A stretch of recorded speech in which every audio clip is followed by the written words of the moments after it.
الأنبياء والمرسلين وعلى آله وأصحابه أجمعين أما بعد فأعوذ بالله من الشيطان الرجيم بسم الله الرحمن الرحيم شهر رمضان الذي أنزل فيه القرآن هدى للناس وبينات من الهدى والفرقان فمن شهد منكم الشهر فليصم صدق الله العظيم وصدق رسوله النبي الأمين الكريم ونحن على ذلك لمن الشاهدين والشاكرين والحمد لله رب العالمين. بزرگان محترم، اللہ تعالیٰ نے ہمیں اور آپ کو رمضان المبارک جیسا مقدس مہینہ عطا فرمایا ہے اور بالکل ہم اس کے قریب پہنچ چکے ہیں. اللہ کے رسول صلی اللہ علیہ وآلہ وسلم کی دعا ہوا کرتی تھی، اللہم بارک لنا فی رجب و شعبان وبلغنا رمضان، کہ اللہ ہمیں رجب و شعبان میں برکت عطا فرما اور ہمیں رمضان تک پہنچا. تو رمضان بہت قریب ہے. رمضان جیسا مقدس بابرکت مہینہ ہمارے سامنے بس آنے ہی والا ہے. اللہ ہم سب کو رمضان کا خوب اہتمام کرنے کی توفیق عطا فرمائے. عزیزان ملت اسلامیہ، یہ رمضان اگر دیکھا جائے تو صرف اور صرف ہم مومنوں کی مغفرت کا، اللہ کے ہاں معافی کا بس ایک بہانہ ہے. اللہ کے دربار میں، اللہ کے یہاں ہم مومنوں کے لیے معافی کا بس ایک بہانہ ہے. رمضان اسی لیے عطا ہوا ہے. اگر دیکھا جائے، غور کیا جائے تو غیر رمضان میں ہم جو چیزیں ادا کرتے ہیں تو ہمیں اس کا ثواب رمضان میں کتنا مل رہا ہے، دونوں میں آپ کمپیئر کریں. رمضان میں کوئی چیز آپ ادا کر رہے ہیں، فرض ادا کر رہے ہیں، ایک فرض تو 70 فرض کا ثواب مل رہا ہے، اور کوئی غیر فرض ادا کر رہے ہیں تو ایک فرض ادا کرنے کا ثواب رمضان میں مل رہا ہے. تو سوچیں اللہ نیکیوں کو کتنا بڑھا رہا ہے. اللہ تعالیٰ نیکیوں کو اتنا بڑھا رہا ہے کہ ہماری امید سے بھی زیادہ ہے. اور جس طرح دیگر مہینے ہیں، دیگر مہینوں میں، ان تمام مہینوں میں رمضان کا مہینہ سب سے افضل مہینہ ہے. جس طرح سے فرشتوں میں جبرائیل کا مقام سب سے اونچا ہے، پیغمبروں میں اللہ کے رسول صلی اللہ علیہ وآلہ وسلم کا مقام سب سے اونچا ہے، اسی طرح سے مہینوں میں رمضان کا مہینہ سب سے مقدس اور سب سے افضل مہینہ ہے. اور اس میں بندے کو چاہیے کہ رب سے اپنے گناہوں کی معافی کروا لے. میں نے کہا بھی کہ رمضان بس مومن کے گناہ کو معاف کرنے کا ایک بہانہ ہے. اب انسان چالاک وہ ہے جو اپنے گناہ کو معاف کروا لے. اور اللہ نے جو جسم دیا ہے، اے اللہ کی امانت ہے، اور اس امانت کا ہمیں صحیح استعمال کرنا چاہیے. ہم سب پہ روزہ فرض ہے. جو بھی بالغ لوگ ہیں ان پہ روزہ فرض ہے. جب سے انسان بالغ ہو گیا، شریعت کے احکام لاگو ہو گئے، اب روزہ فرض ہو گیا. اب جب روزہ فرض ہو گیا تو اس کو ادا کرنا لازم ہے. ایک روزے کی اہمیت اللہ کے نزدیک کتنی زیادہ ہے، آپ اندازہ لگا لیں حدیث پاک کے اس مفہوم سے کہ اگر کسی نے ایک روزہ جان بوجھ کر کے چھوڑ دیا اور پھر پوری زندگی روزہ اس کے بدلے رکھتا رہا، وہ تب بھی جو ثواب اس کو ملنے والا تھا اس چھوٹنے والے روزے پہ، وہ ثواب اس کو پوری زندگی روزے رکھنے کے باوجود نہیں مل سکتا. آپ اندازہ لگا سکتے ہیں ایک روزے کی اللہ کے نزدیک کتنی اہمیت ہے. اور جنت میں ایک دروازہ ہے جس کا نام ہے باب الریان. باب الریان ایسا دروازہ ہے کہ جس سے صرف اور صرف روزے داروں کی انٹری ہوگی. جس طرح آپ کہیں جاتے ہیں تو آپ دیکھتے ہیں کہ بہت سارے لوگوں کے لیے VIP گیٹ ہوتا ہے نا، VIP گیٹ. ایئرپورٹ بھی جائیں گے اور دیگر جگہوں پہ تو وی آئی پی چیزیں ہوتی ہیں. وی آئی پی لوگوں کے لیے بہت چیک ان بھی نہیں ہوتی ہے، ویزا پاسپورٹ وغیرہ یہ سب چیزیں ان کے لیے اسپیشل چھوٹ ہوتی ہے. باب الریان اسپیشل گیٹ ہے روزے داروں کے لیے. جو روزہ رکھنے والے لوگ ہوں گے ان کی انٹری ہو جائے گی جنت میں باب الریان سے. ریان کے معنی ہوتا ہے جس نے پانی پیا اس کی پیاس بجھ گئی. تو چونکہ رمضان میں بندہ اللہ کے لیے کھانا پینا ترک کر دیتا ہے اور اپنی بیوی سے صحبت جمع دن میں ترک کر دیتا ہے، ان تمام چیزوں کو ترک کرتا ہے تو اللہ اس کے بدلے جنت عطا فرماتا ہے. اور اس کی اہمیت کا اندازہ اس بات سے بھی لگا لے کہ اللہ رب العزت فرماتا ہے کہ روزے کا بدلہ میں خود ہوں.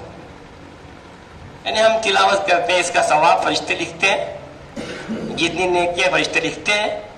مثال کے طور پہ ہم نے الحمدو کہا تو الحمدو میں 5 حرف ہے اور ایک حرف کے پڑھنے میں 10 نیکی ملتی ہے. عام دنوں میں تو 50 نیکی ہو گئی الحمدو میں. فرشتے نے آپ کے خانے پہ 50 نیکی لکھ لیا کالم میں آپ کے. نماز کی جو نیکی فرشتے نے لکھ لیا، زکوٰۃ کی نیکی فرشتے نے لکھ لیا. لیکن جو رمضان کا روزہ ہوتا ہے، جو روزہ ہوتا ہے، روزے کے بارے میں اللہ رب العزت فرماتا ہے کہ روزہ بندہ رکھتا ہے میرے لیے، روزے کا بدلہ میں خود ہوں. یعنی کل قیامت کے دن اللہ رب العزت خود ہی بندے کو روزے کا بدلہ دے گا. بندے کے عمل کے لحاظ سے، بندے کے اخلاص کے لحاظ سے کہ انسان کے اندر کتنا اخلاص ہے. دکھاوا تو نہیں کر رہا تھا، ریاکاری تو نہیں کر رہا تھا کہ چلو ایک ماحول بنا ہوا ہے اور لوگ کیا کہیں گے، گھر والے لوگ کیا کہیں گے، دیکھو یار یہ تو روزہ نہیں ہے.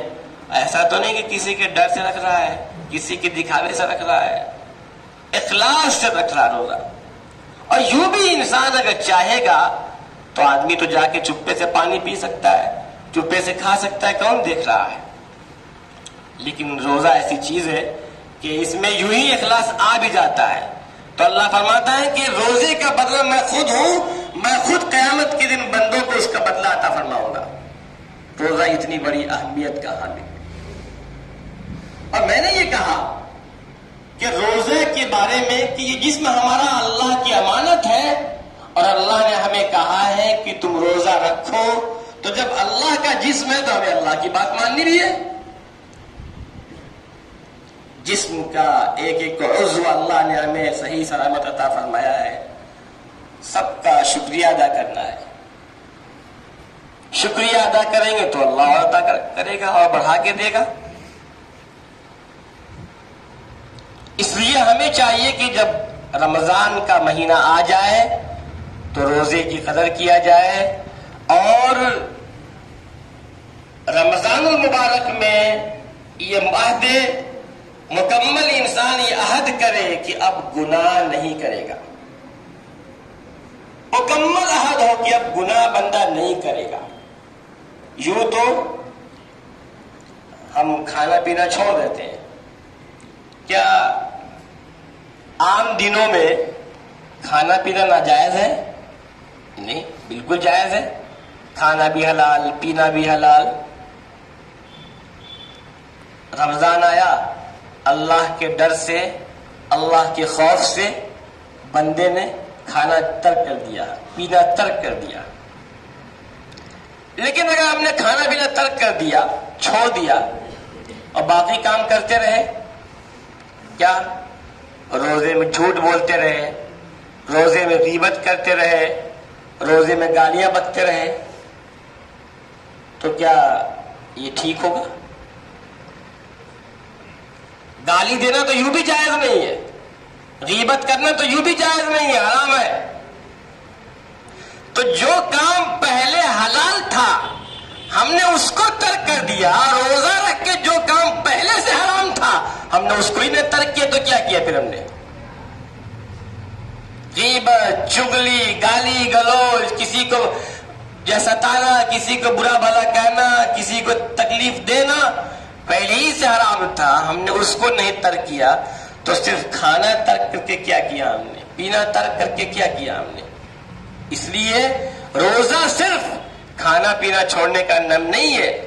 روزہ ہر چیز کا ہے. کان کا بھی روزہ ہے کہ کان سے ہم غلط چیزیں نہیں سنیں گے, گانا نہیں سنیں گے, کان سے کسی کی غیبت نہیں سنیں گے, اور زبان سے ہم کسی کی برائی نہیں کریں گے, کسی کو گالی نہیں دیں گے, کسی کو زبان سے ہم برا بھلا نہیں کہیں گے, اور آنکھ سے غلط چیزیں نہیں دیکھیں گے.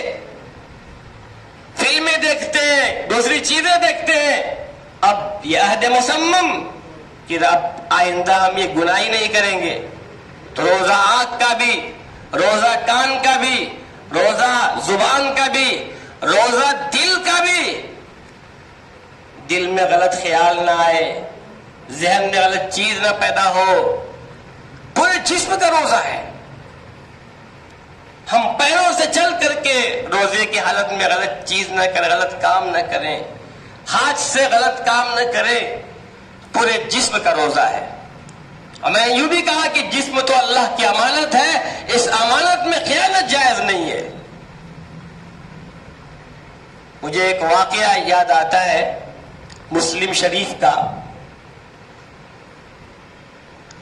اللہ تعالیٰ نے 3 لوگوں کی آزمائش کے لیے ایک فرشتے کو بھیجا تھا. ایک کوڑھی تھا, ایک گنجا تھا, اور ایک نابینا تھا, آنکھوں سے اندھا شخص تھا. اللہ نے ان تینوں کو آزمائش کے لیے ایک فرشتے کو بھیجا. فرشتہ سب سے پہلے کوڑھی کے پاس آتا ہے اور کہتا ہے کہ تمہیں کس چیز کی ضرورت ہے. اس نے کہا کہ میرا رنگ جسم کا اچھا ہو جائے, اور میری جو کھال ہے جسم کی چمڑا اچھا ہو جائے, اور جو لوگ نفرت کرتے ہیں, جس کی وجہ سے گھن کرتے ہیں, وہ ختم ہو جائے.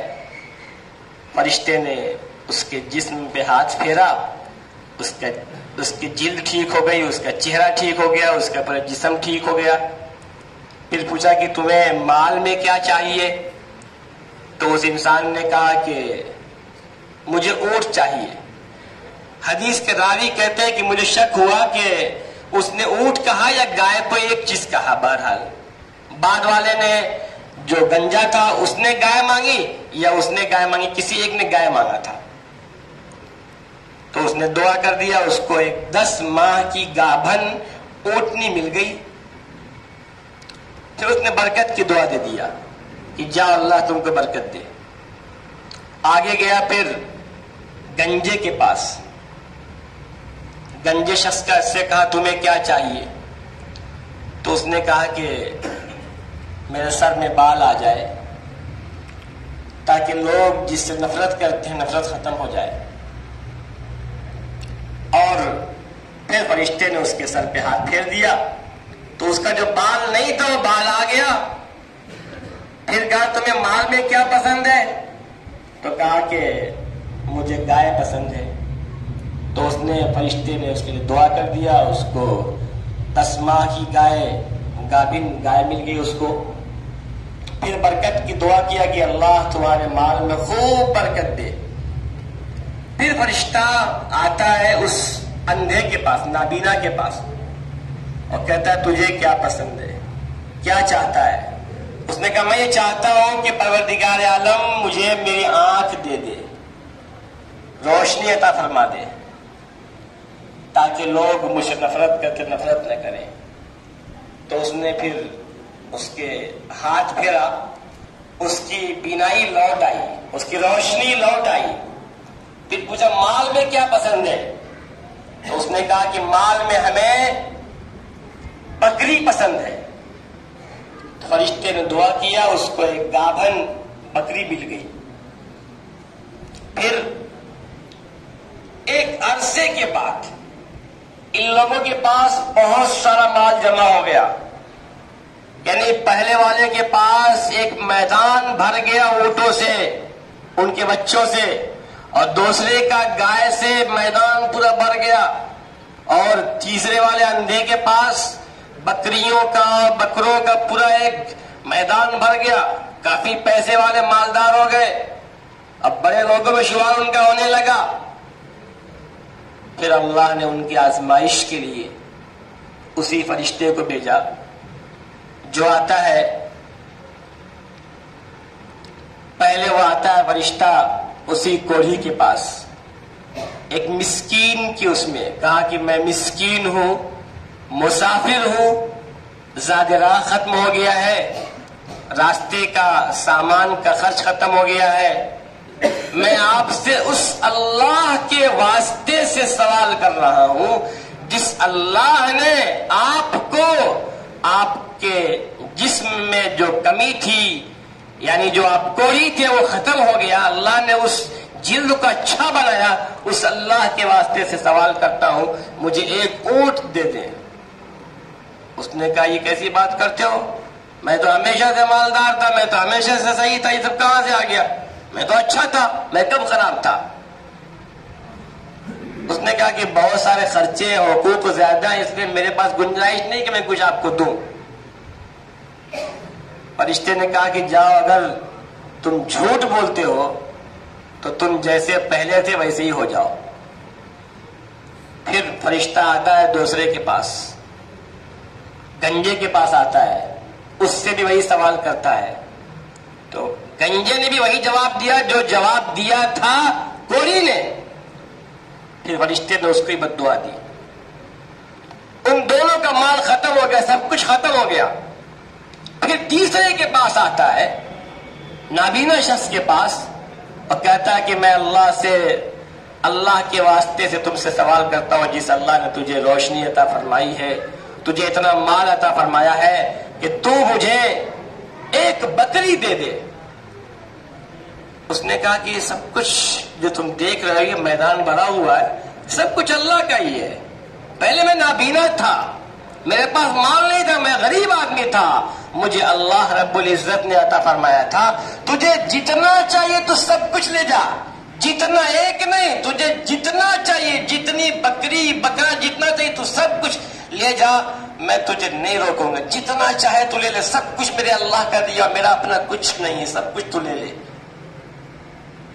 فرشتے نے کہا او اللہ کے بندے، مجھے کچھ نہیں چاہیے، میں اللہ کا بھیجا ہوا فرشتہ ہوں، تم تینوں کو آزمایا جا رہا تھا، جس میں سے تمہارے دو ساتھی ناکام ہو گئے، تم کامیاب ہو گئے، تجھے تو تمہارا مال مبارک، تجھے تیرا سب کچھ مبارک، مجھے کچھ نہیں چاہیے، تمہیں اللہ آزما رہا تھا، ان آزمائشوں میں صرف تم کامیاب ہوئے۔